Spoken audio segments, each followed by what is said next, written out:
आज ग्राम सभा डढ़िया में बाबा साहब के 135वीं जयंती पे बाबा साहब को दिल से याद करते हुए और नमन करते हुए सभी लोग बोलिए एक बार जय भीम, जय भीम, जय भीम, जय भीम, जय भीम, नमो बुद्धाय, जय भीम, नमो बुद्धाय। जय भीम।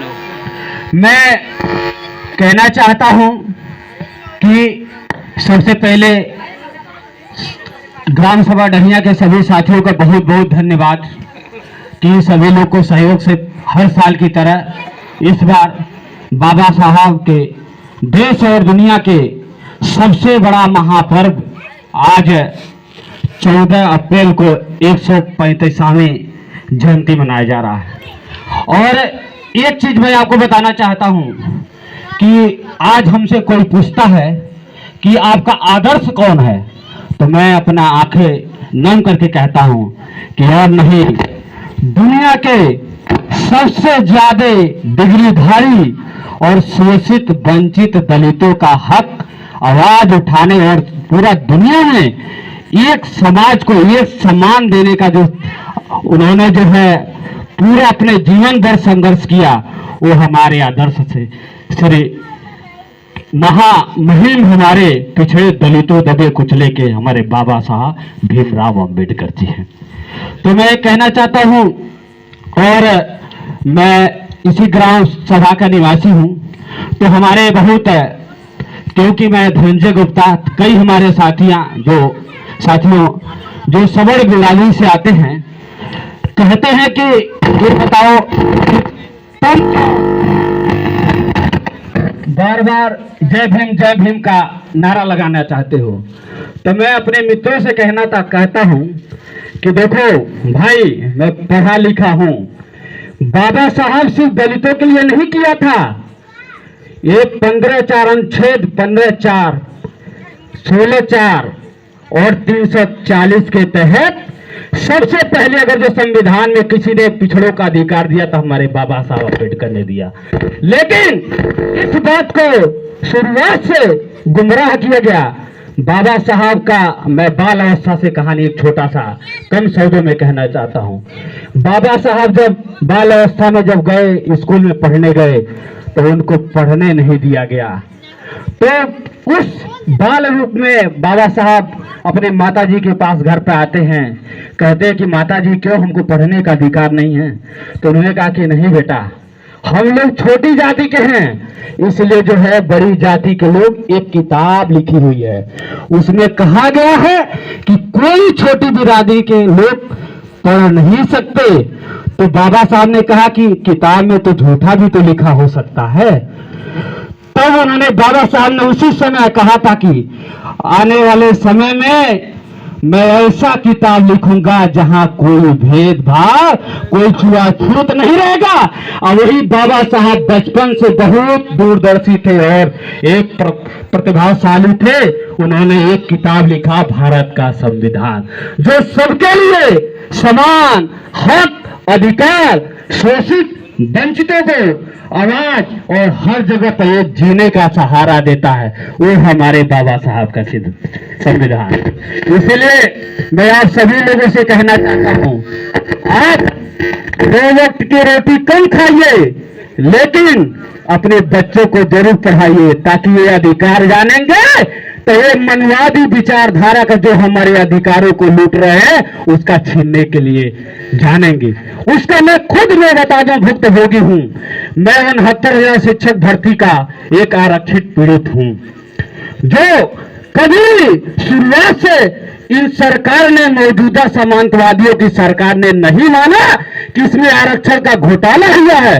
हमने लाठियां खाए, मुकदमा झेले, जेल गए, तब भी हम लोग हिम्मत नहीं हारे, क्योंकि हमारे दिल में बाबा साहब की तस्वीर थी। इसलिए मैं आपसे कहना चाहता हूं, मैं अपने सभी ग्रामवासियों से कहना चाहता हूं, आपको अपने हक, अधिकार और सम्मान के जीने के लिए एक रास्ता है, कलम और किताब। जिस दिन इसका पावर आप जो जान जाओगे, उस दिन आपका समाज का, पिछड़े का, दलितों का, शोषितों का, वंचितों का किसी की हैसियत नहीं है, किसी की अधिकार छीन ले। यही रीजन है कि आज के डेट में तरह तरह के आप लोग देख रहे होंगे सुबह से जो है, जो जिन लोगों के जो है दिल में तो मनुस्मृति है, लेकिन सुबह से मैं आज देख रहा हूं न्यूज चैनलों में तमाम सामंतवादी सरकारें तुरंत बाबा साहब का नाम जप रहे हैं। जानते क्यों?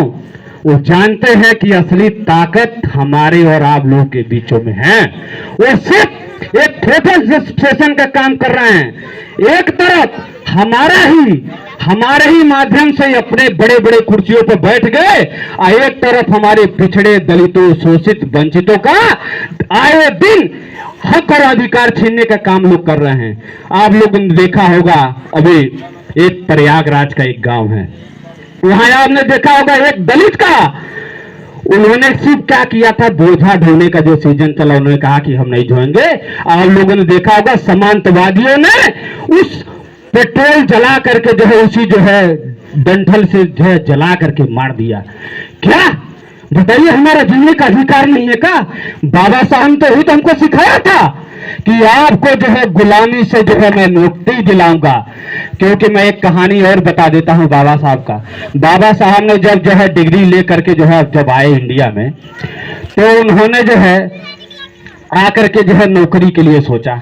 उन्होंने एक ऑफिसर रैंक की जो है काबिलियत के हिसाब से नौकरी बड़ोदरा में मिला, लेकिन जब गए तो वहां पर देखे कि एक चपरासी फाइल उठा के फेंक देता था। उस समय में बाबा साहब को अलग पानी पीने की व्यवस्था, जबकि ऑफिसर रहेंगे थे, कोई रूम का फैसिलिटी नहीं। तब बाबा साहब को बहुत अपमान महसूस किए। तब उन्होंने क्या किया था, जा करके फिर उन्होंने सोचा कि नहीं, मैं ये नौकरी छोड़ देता हूं। तब जा करके वो गए ट्रेन पकड़ने। तो एक जगह जो हम लोग याद किए हैं, करते हैं हमेशा, संकल्प। तो बाबा साहब ने वहां से संकल्प लिया था कि जब हमारे जैसे पढ़े लिखे जो 32 डिग्री हासिल कर लिए थे, जब हमारे साथ ऐसा व्यवहार हो सकता है तो हमारे समाजों के साथ कैसा व्यवहार होगा। तो उसी समय बाबा साहब ने संकल्प लिया, और उस संकल्प का देन है कि बाबा साहब का आज संविधान, जो पूरी दुनिया का सबसे बड़ा संविधान है, बाबा साहब का देन है। आज मैं आपको बता दूं, उसी समय बाबा साहब ने सोच लिया था और उसी के रास्ते पर बढ़ते गए। तब धीरे धीरे सामंतवादियों को लगने लगा, पहले तो ये चाहे कि इतिहास के पन्नों से इनको हटा दें, लेकिन इन्होंने सोचा कि समय गुजरता गया, बहुत कोशिशें किए, लेकिन बाबा साहब के जो है हटा नहीं पाए। क्योंकि उस समय आपको बता दूं, मैं डीपी मंडल की सरकार बन गई थी, और हमारे मान्यवर काशीराम साहब का आंदोलन, अब आंदोलन की वजह से ऐसा होने लगा कि बाबा साहब को दिखाना तो पड़ेगा। लेकिन उन लोगों ने, सामंतवादियों ने सोचा कि बाबा साहब को ऐसा कर दो ताकि एक सिर्फ दलित का जो है बन के रह जाए। उन्होंने पूरी कोशिश किया। अगर वो ऐसा नहीं किए होते, ये बताइए कि बाबा साहब को जो लिखी हुई किताब थी, जो उनके विचारधारा थे, उसको पूरी तरह प्रकाशित होने में 40 साल यानी सन 80 में लग गया। और हमारे बाबा साहब जो 32 डिग्री हासिल किए